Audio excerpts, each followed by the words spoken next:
میرے والد صاحب مزدوری کر کے شام کو گھر آئے تو میں نے محسوس کیا کہ وہ تھکن محسوس کر رہے ہیں.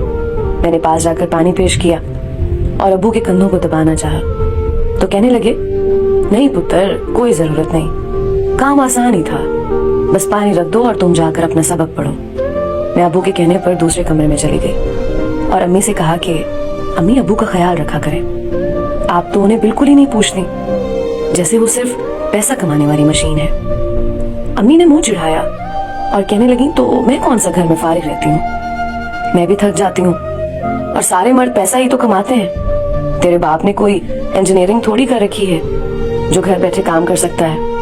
میں امی کی بات سن کر حیران ہو کر اپنے کمرے میں چلی گئی اور سوچنے لگی کہ میرے گھر میں جو کھانے پینے کا سامان آتا ہے وہ ایک ایسا شخص لاتا ہے جس نے کبھی تھکن محسوس نہیں کی, اور اس کی بیوی اسے پانی دینے کو تیار نہیں. مجھ سے رہا نہ گیا. میں ابو کے کمرے میں گئی.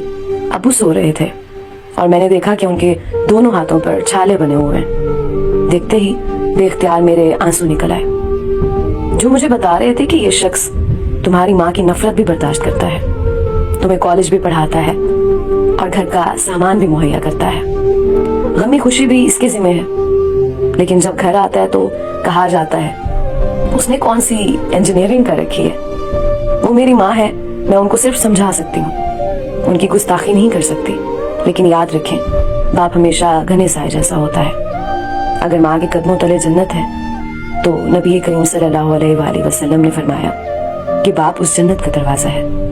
اپنے جیتے جی والدین کی خوشی کا باعث بن جائے, ان کی عزت کا خیال رکھیں.